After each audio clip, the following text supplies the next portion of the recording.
Bonjour à tous et bienvenue dans cette troisième et dernière vidéo consacrée à notre cours sur les enjeux et les conflits dans le monde depuis 1989. Dans cette partie, nous nous intéresserons à l'émergence de nouvelles puissances et aux nouvelles tensions que cette émergence provoque. Donc tout d'abord, les puissances dont il est question ici sont généralement désignées sous l'acronyme BRICS pour désigner le Brésil, la Russie, l'Inde, la Chine et l'Afrique du Sud, South Africa en anglais. Donc ces pays ont connu une forte croissance économique qui leur permet de jouer un rôle plus important sur la scène internationale et, pour certains d'entre eux, d'essayer de s'affirmer comme des acteurs importants de la géopolitique mondiale. Alors il faut cependant distinguer les situations entre ces différents pays. Le Brésil, l'Inde et l'Afrique du Sud sont des acteurs régionaux importants dans leur sphère d'influence proche, mais qui n'ont pas les moyens ou la volonté de s'imposer comme des acteurs majeurs à l'échelle mondiale. Il en va autrement de la Russie et de la Chine qui jouent un rôle plus important dans la géopolitique, c'est-à-dire dans les relations internationales. Tout d'abord, la Russie. Le tournant intervient en 1999-2000 lorsque Vladimir Poutine, ancien officier du KGB, des services secrets soviétiques en Allemagne de l'Est pendant la guerre froide, accède au pouvoir.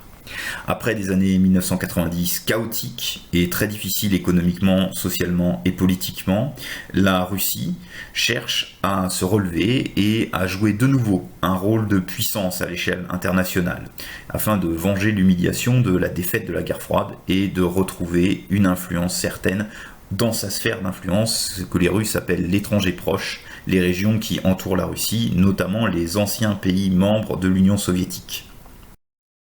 La Russie n'hésite pas à intervenir militairement afin de conserver son influence dans les régions qui l'entourent, notamment avec l'intervention en Ukraine à partir de 2014, où la Russie soutient en sous-main les rebelles de l'Est et en profite pour implanter deux républiques qui ont proclamé leur autonomie dans les régions est du pays, dans le Donbass notamment, et pour annexer carrément la péninsule de Crimée où elle dispose d'une importante base navale.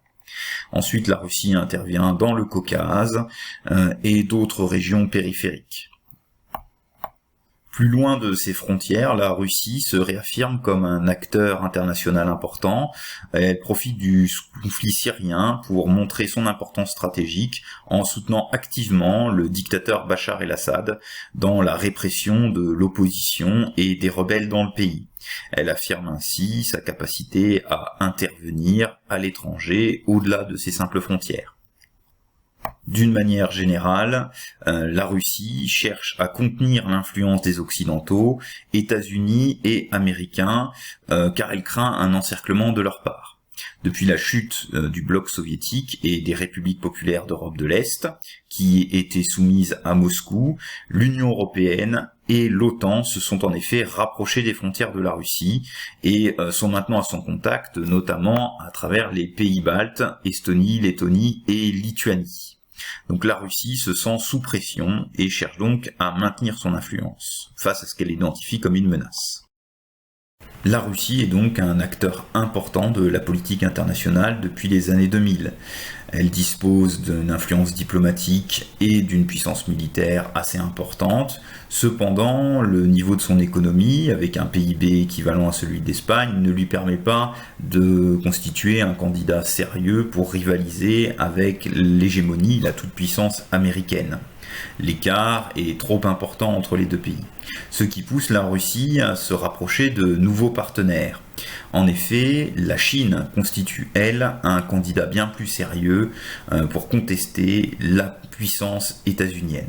La Russie de Vladimir Poutine s'est donc rapprochée de la Chine de Xi Jinping, qui s'affirme de plus en plus comme un leader incontesté au sein de son pays, et cherche à développer tous azimuts les capacités de la Chine avec un plan visant à faire de la Chine la première puissance mondiale à tout point de vue en 2049 pour les 100 ans de la République populaire de Chine et de l'accession du Parti communiste au pouvoir. C'est en effet la Chine qui constitue le rival le plus sérieux pour la domination des États-Unis. En effet, cette rivalité se manifeste à plusieurs points de vue. Tout d'abord, du point de vue économique, la Chine a connu une croissance considérable depuis ces 40 dernières années, avec une croissance d'au minimum 5% par an, et parfois de plus de 10%. Donc l'influence économique de la Chine s'est largement étendue, notamment en direction de certaines régions. Alors tout d'abord, la Chine s'est affirmée comme un véritable atelier du monde, produisant une quantité impressionnante de produits manufacturés, vêtements, jouets, mais aussi industrie automobile, composants électroniques et divers autres objets qu'elle exporte principalement vers les pays riches, Amérique du Nord et Europe. Pour alimenter ce gigantesque atelier du monde, il lui faut des ressources importantes en pétrole ainsi qu'en minerais. Pour ce faire, elle a développé ses liens économiques avec le Proche et le Moyen-Orient pour les ressources en énergie, ainsi que la Russie, et vers l'Afrique, très riche en minerais divers. L'influence chinoise sur place est devenue considérable et a augmenté de manière exponentielle. En effet, le commerce entre la Chine et l'Afrique a été multiplié par 20 entre 2000 et 2013 pour atteindre 200 milliards de dollars, soit 2 fois plus que les échanges entre l'Afrique et les États-Unis. La Chine est aujourd'hui la deuxième puissance économique mondiale derrière les États-Unis. Cependant, avec une population 4 fois plus nombreuse, le PIB par habitant est toujours bien supérieur aux États-Unis. Cette puissance économique chinoise lui permet de nourrir des ambitions importantes dans tous les domaines, technologiques mais aussi et surtout militaires. En effet, on constate que les dépenses militaires chinoises sont en forte expansion. Elles ont ainsi cru de 167% en 10 ans, atteignant 216 milliards de dollars en 2014.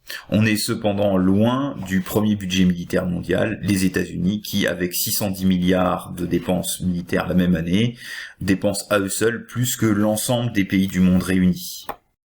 Cette rivalité entre les deux superpuissances se cristallise essentiellement autour du territoire chinois. Il existe en effet dans cette région de nombreux contentieux internationaux. Tout d'abord, la Chine revendique de nombreux territoires autour de son pays. Tout d'abord, l'île de Taïwan, qui est considérée par la Chine comme un territoire national rebelle. L'île Taïwan, alliée aux États-Unis, est donc sous la menace constante d'une invasion chinoise. Ensuite, la Chine revendique l'entièreté de la mer de Chine aux dépens de ses différents voisins, Vietnam, Malaisie, Indonésie, Philippines et Taïwan, ainsi que le Japon. Ces revendications créent une tension régionale importante et plusieurs États se tournent vers les États-Unis pour se protéger contre leurs puissants voisins et appuyer leurs revendications sur une mer qui est à la fois riche en ressources en poissons, en pétrole et le lieu de passage de la principale route économique mondiale. Cette route est cruciale pour la Chine afin d'assurer ses exportations, avec les nombreuses matières, produits manufacturés qu'elle revend à travers le monde, pour assurer ses importations vitales en minerais et en énergie, notamment le pétrole du Moyen-Orient. Les États-Unis, qui disposent d'une importante flotte, la 7e flotte des États-Unis dans la région, sont en effet capables à tout moment, en bloquant le détroit de Malacca, de priver la Chine de cette route commerciale essentielle et vitale pour elle. La Chine se sent donc encerclée par les États-Unis et ses alliés, notamment la Corée, le Japon, les Taïwan, les Philippines, et cherche à desserrer cet étau.